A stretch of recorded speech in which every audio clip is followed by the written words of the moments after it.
morning, Cold City. Thank you for joining us on the very first edition for the new week of our breakfast show live on ETV channel 50 and also streaming live on Star Times 113 and free to air TV 502.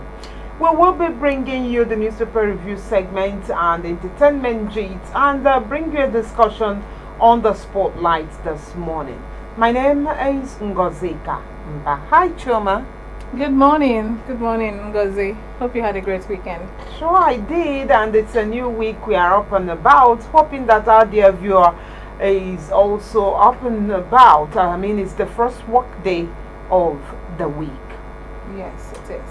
Okay, let's take a break. When we return, it shall be the newspaper review segment. Stay with us. Good morning, Cold City. It is the newspaper review segment, the very first port of call on this Monday morning of our breakfast show, Good Morning, Cold City. And you're watching us live on ETV channel 50, also streaming on Star Times 113 and free to air TV 502.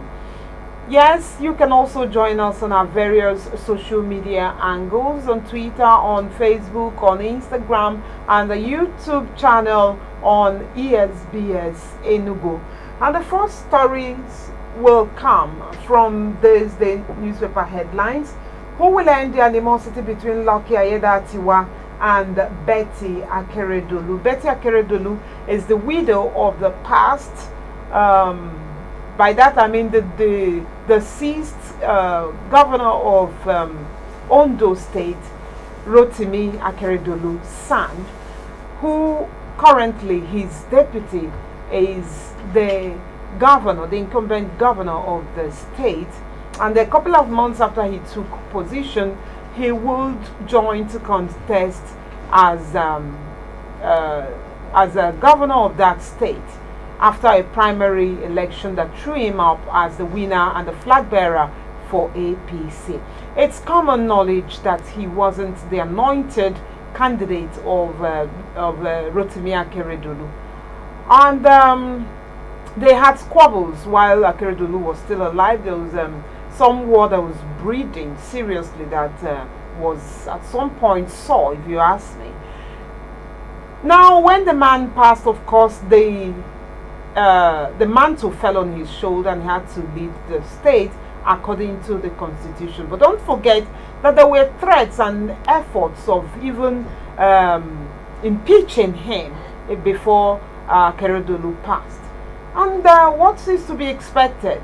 That the same bad blood was also flowing between him and the widow of barrister Rotimi Akeredolu. Now, with him coming up again as the flag bearer of the party, what are you going to expect? Betty was not having it soft with the governor. I wonder why. It is just interest. It's just interest, okay? Her husband does not want him to succeed him. And are you saying that she is going to take a different stand from her husband? I think it's interest. I think it should be interest. See the kind of battle that the man faced before the primaries, during the primaries, and even thereafter. First, he was accused of printing and distributing fake membership card, whatever that means. I mean, if anyone wants to join the party, did you place a ban on joining the party or something? So accusing him of that, I don't know what to make of it.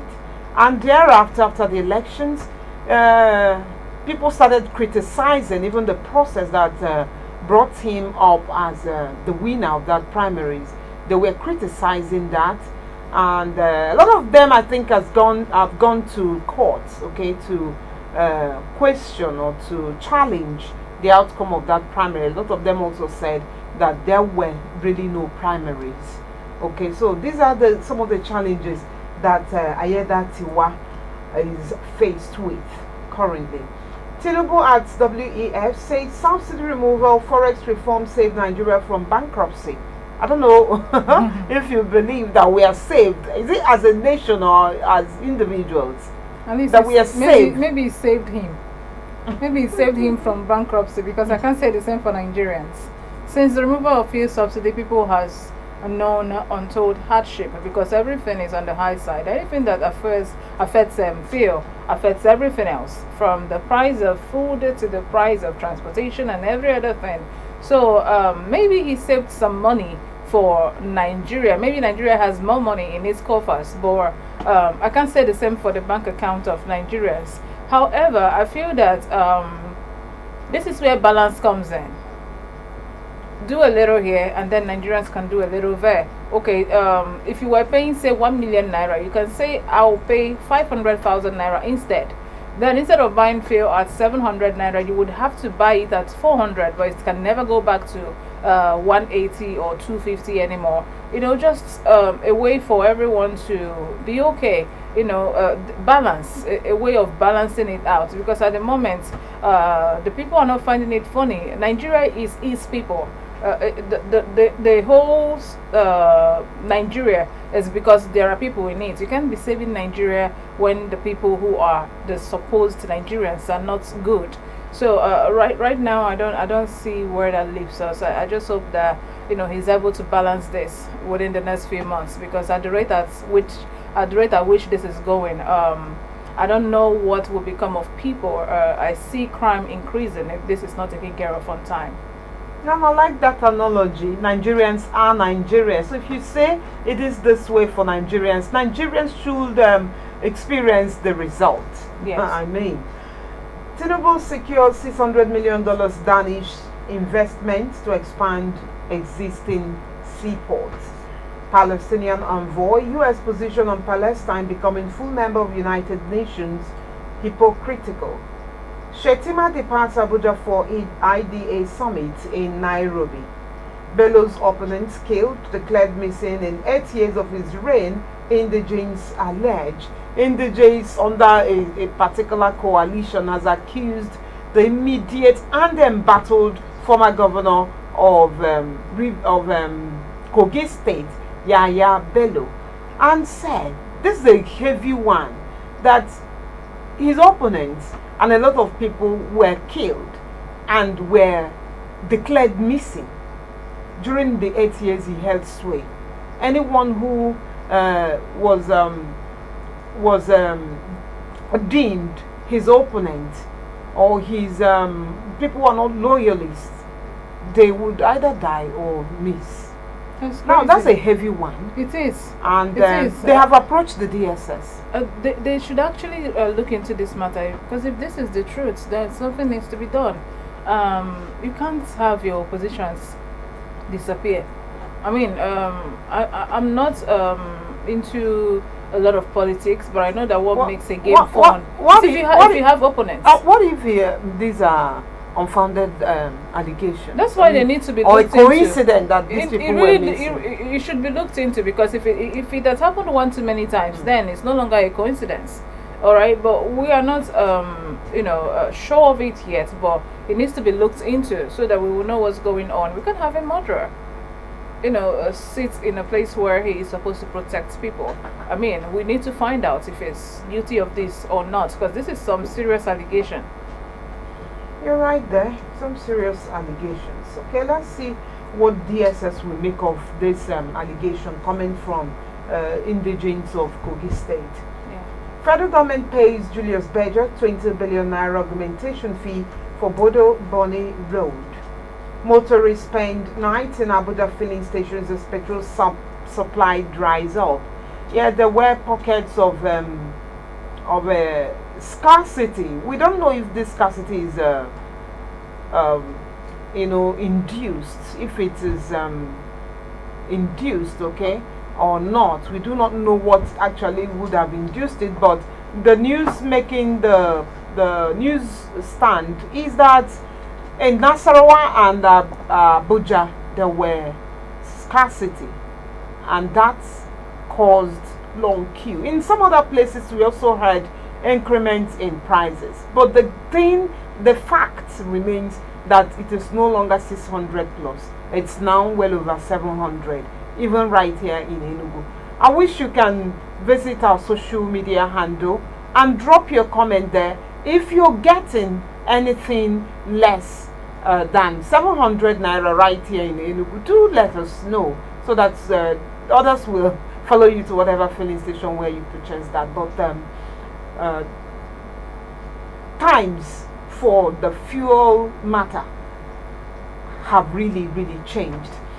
The other time we heard that the federal government was still paying subsidy.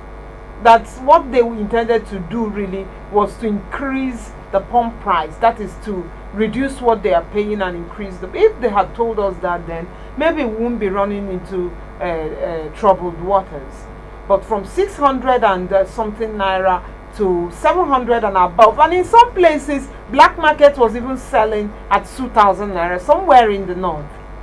I mean, are we going to survive? I mean, are we going to survive this? It's a lot. I mean, people can't continue to buy fuel at this rate, okay? Because I mean, if they buy it and they transport their goods and services to the market, everything doubles overnight. I mean, if this continues, if a cup of rice is at 500 naira, maybe a day will come when we see a cup of rice sold at 1,000 naira. I hope I never see that happen. I just hope that this can be curtailed on time. And another thing that can happen if nothing is done is people can induce scarcity. We've seen it happen before. They can induce scarcity, and this mustn't, keep going on, because fuel seems to be the center of it all for us in Nigeria. All right, in the absence of fuel, every other thing crumbles. I can't wait for this to be over. I can't wait for, even if we have this subsidy back, it's not going to be a bad idea. All right, maybe it should be done pending when there are modalities put in place, so that we don't have crisis when it's removed again. Maybe it's time for us to get it back and then put modalities in place, because this is some crisis going on. All right, if people are not able to transport themselves to work, or if you're earning, say, 40, 50, 100,000 naira, no matter how much it is, if you spend more than half of it on transportation, it will affect every other area of your life. So this really needs to be looked into before it gets out of hand. Well, we'll take a break. When we return, we'll bring you activities of the Enugu State government over the weekend. Thanks for watching. Stay with us still. Good morning, Cold City. Thank you for still being there watching our breakfast show live on ETV channel 50. This segment we want to bring you some of the activities of the Enugu State government over the weekend, chief of which was awarding the contract to revamp, get it, Hotel Presidential, or Presidential Hotel, whatever name it goes by. A former premier hotel in the heart of the state's capital that has been left moribund for decades. That hotel was a structure built by the administration of Dr. Michael Ihonu Kara in 1963. It was one elegant edifice. It was beautiful and filled with beautiful structures and aesthetics. The trees while growing up. I mean, looking at that place, it cuts out across Europe. Yes, the videos and the pictures of Europe that we saw as kids were replicated right there in that hotel. It had a nightclub, it had a tennis court, it had a swimming pool, all of the things that a five-star hotel would have. And get it, it was on 4-story building, that's 4 floors, and had 100 rooms in all. Chioma, I don't know if you experienced Hotel Presidential before it went moribund. I did. I was there as a kid for an excursion, and every time we had a stroll with my dad, we would go there. At that time we also had there's this hotel that was popular that was close to it, and then we would just stroll by. But no place comes close when it comes to beauty to no place comes close to a Presidential Hotel at that time. All right, so it was really hard watching it fall apart. All right, I mean, if a place is so fine that schools would take their students there for excursion, then that place must be really, really fine. It's not a place that you want to watch fall apart. But it did.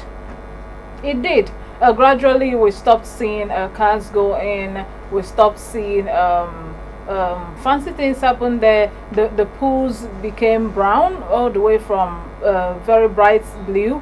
Over time, people started taking everything there. They started vandalizing the place so much that it became a skeleton. And then in recent times, we started seeing bushes grow around the place. So whenever I pass there, it's like I look at it and I remember what it used to be. So I'm really glad that this government is finally looking into bringing it back. Bringing back an old glory. Hopefully they will make it better, because since then designs have changed. All right, so I'm hoping that by the time they are done, the place can at least look close to what it was before, or even better. All right, but I watched Presidential Hotel fall apart, and I saw it in its glory, and I saw it when it had no glory, and I'm glad it's forming part of the conversations now in Enugu State. I can't wait for it to bounce back. It wasn't just the glory of Enugu, it was the glory of the entire southeast. There is no edifice as that ever. Maybe in recent days, but in the time. So, and it was just, there are other hotel presidentials. There's one that I know that is still in existence, and that is the one located in the city of Port Harcourt. I don't know if it was a brainchild rather, of M.I. Okpara at the time, but it was in Enugu and it was in Port Harcourt, and that of Port Harcourt is still in existence. I think it boils down to government of the day, what they are really interested in. But if the current administration of Peter Mbah will eventually, I know the contract has been awarded, and if contract, they're no longer mouthing it, they're no longer just having it as a conversation, they already have decided that it will happen this year.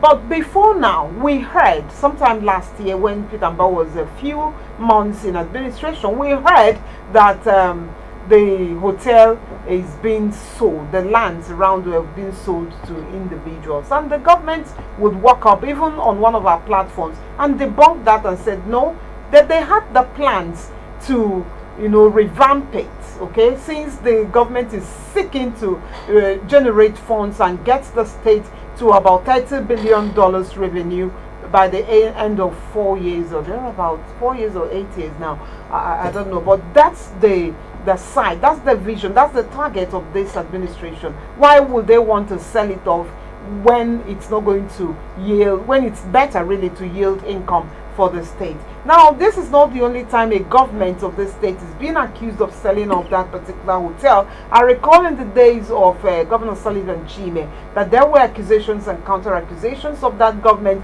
selling off Hotel Presidential.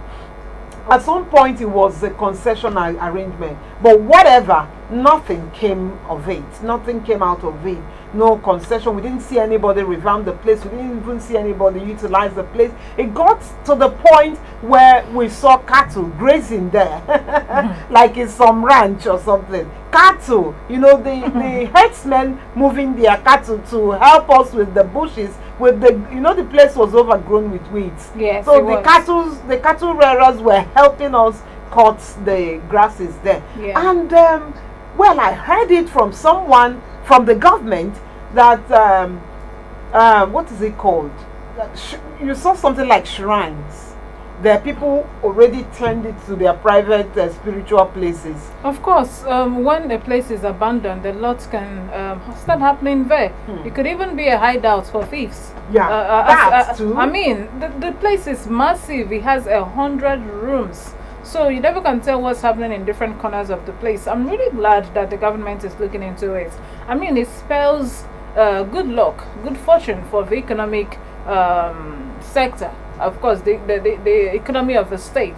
All right. The present government is working towards raising the IGR of the state. Now, if this happens, for 100 rooms, there will be lots of staff members. All right. So people will be employed. Now that we're also working on the ICC, that's the International Conference Center. Now imagine hosting quite a number of people at that place, and at the end of the day, when they want to lodge, they go and pay and lodge at Presidential Hotel. So you can imagine what that would do to the internally generated revenue of the state. So it's another way of achieving that goal. All right, it's just a good move. I'm super excited. I mean, I can't even show how excited I am, but I'm excited that that place would become active again. I mean, it's in the heart of this town. It is in the heart of this town. It's in the heart of this town. Well, it should be active. close proximity to the Enugu State seat of power, the Lion Building, the government house.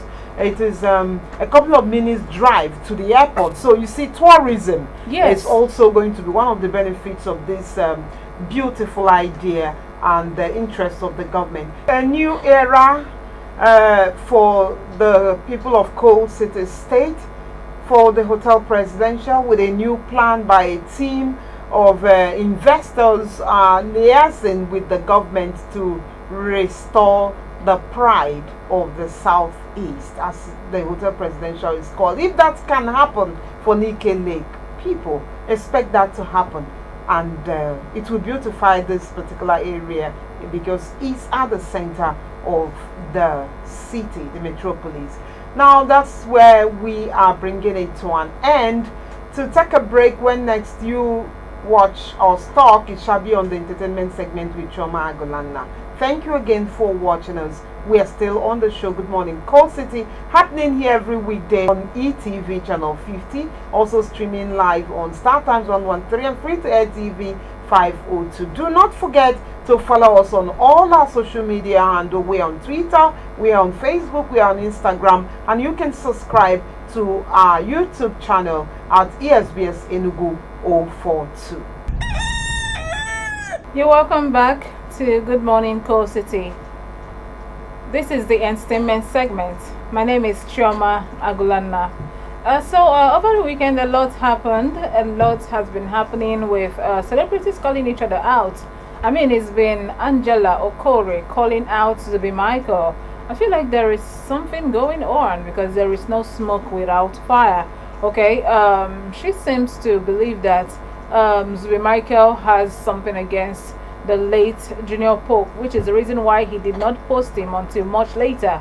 Alright, but that's what's going on, and people were trying to find out what's up with Angela Okore. She's very opinionated, but recently, more often than not, she's been fighting her colleagues.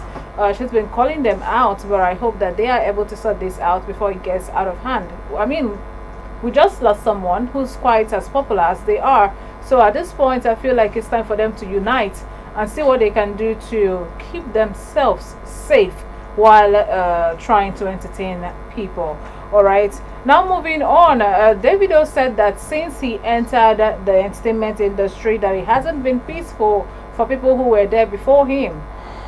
I'm wondering why he feels so. He believes that people are ganging up against him, but let's get right into the story and see why he said so. Now famous singer David Adeleke, popularly known as Davido, has claimed that the Nigerian music industry has not been peaceful ever since he joined. Now Davido stated that he loves the chaos in the movie industry, in the music industry, which his presence brought. Alright, now he said that since he came into the game, people haven't been able to relax because they know that he'll be dropping hit after hit that may do better than theirs, so they don't find it funny anymore. And then he's saying that all he can do at this point is just go somewhere and relax, that he doesn't really care what's going on.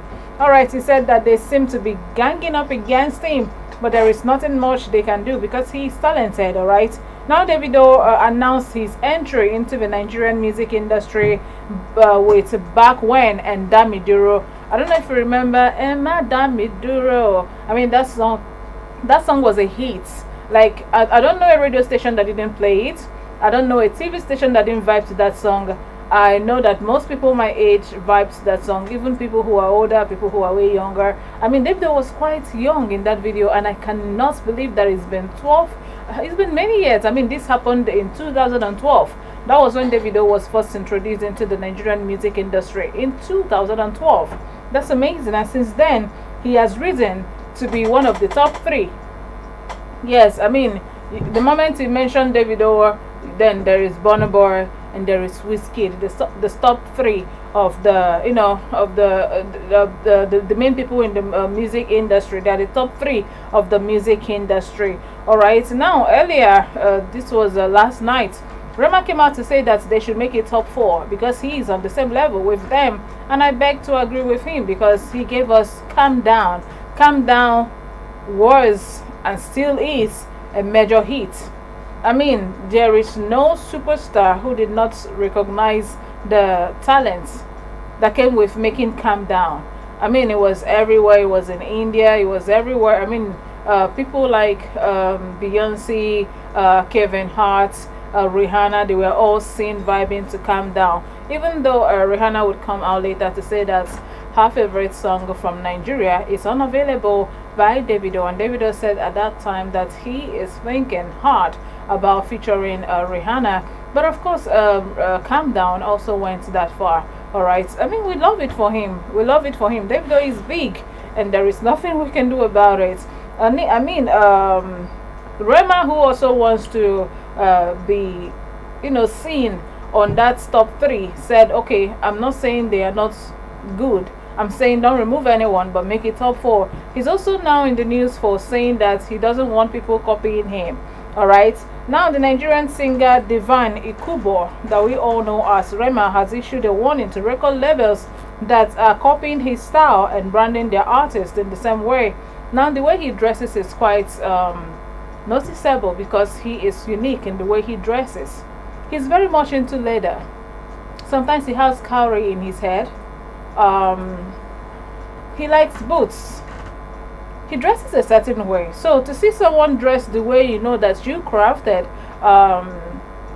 I believe it's a form of flattery. I don't know why he's upset about it. I mean, I've gotten to the point where I'm not upset about people. I'm not upset about anyone doing something I'm doing. If you do something I am doing, it means that I'm doing it so well that you feel like, oh, this is nice. Let me do it the way she's doing it. Guess who changed that mentality? I mean, when I used to say, I don't like the fact that she's not beginning to talk like me. I don't like the fact that she wore something similar to what I wore yesterday. My mom, she said, see, that's flattery. I believe it's the same thing I would tell Rema. When I see him, people will copy you. People will always copy you if you're doing well.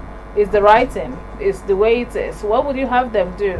Say what you're doing is not good. Do you want to do something that is not okay?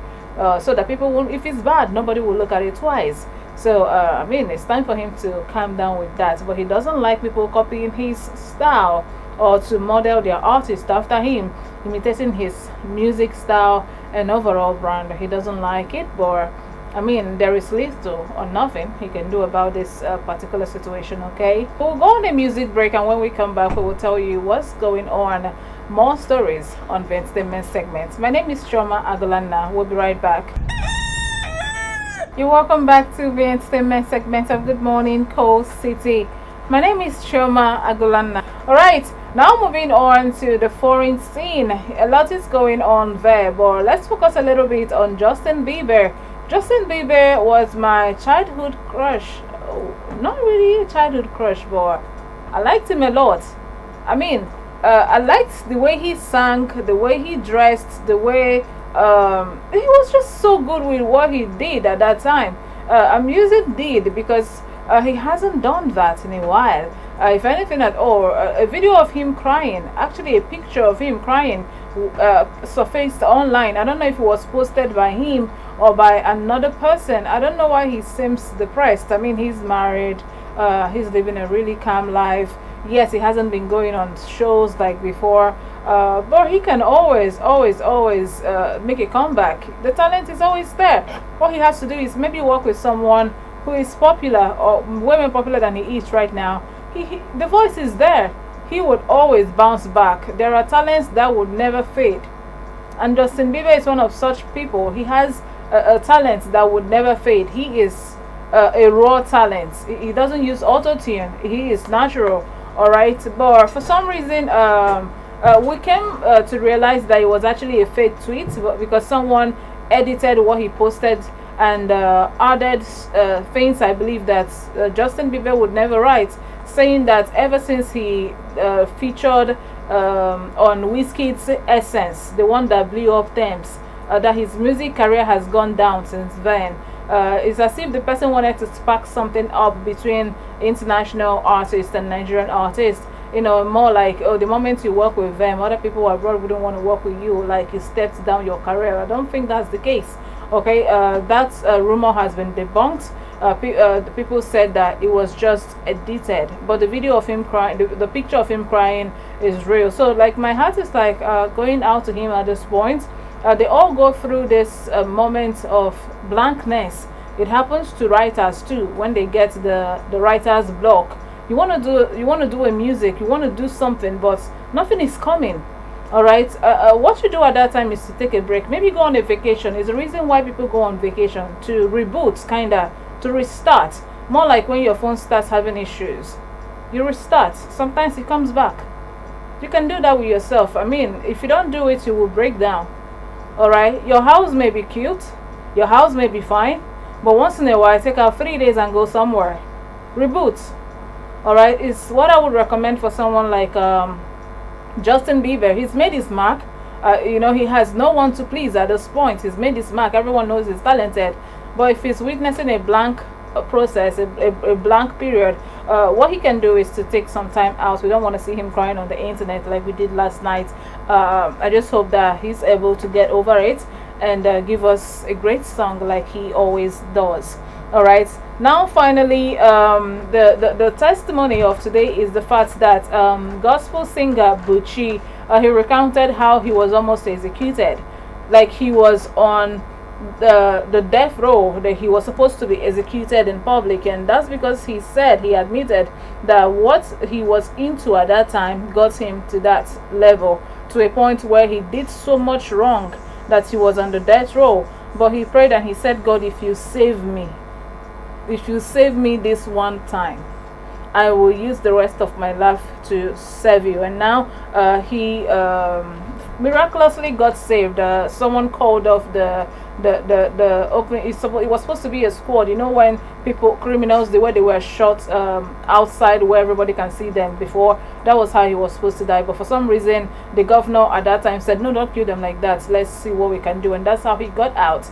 And now he's a gospel singer, using his life to worship God the way he said he would if God got him out of that death row. All right, now that's all we have for you on the entertainment segment of Good Morning Coal City. And this is me saying, you may not be as lucky as Buchi. If you get to that point, try and see how you can be a blessing to your society. Don't involve yourself in robbery. Don't do anything that will get you killed, because you might not get as lucky. All right, my name is Chioma Agulanna. I'll be here tomorrow with some entertainment gist. Do not go anywhere. Good morning, Coal City. We appreciate your company on our breakfast show.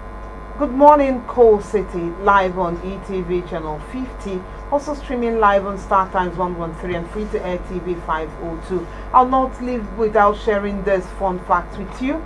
The world's largest grand piano was built by a 15-year-old in New Zealand. Okay, I'm sure it went down the annals of history, at least made the Guinness Book of Records. In this part of the world, we sing, we talk, we cook the longest, and that is what got us into the Guinness Book of Records. I'm not saying that all those ones are not achievements, but this particular one is creative, too creative to ignore. Well, we're signing off on today's outing, inviting you to join us tomorrow for another time on the show, live on ETV channel 50. And it happens here every Monday through Friday on the station. Do not forget to follow us on all our social media handles, on X, formerly known as Twitter, at Enugu ESBS, on Instagram, Enugu ESBS, on Facebook, ESBS Enugu, as well as subscribing to our YouTube channel on ESBS Enugu 042. My name is Ngozika, Mbah. Good morning, Coal City.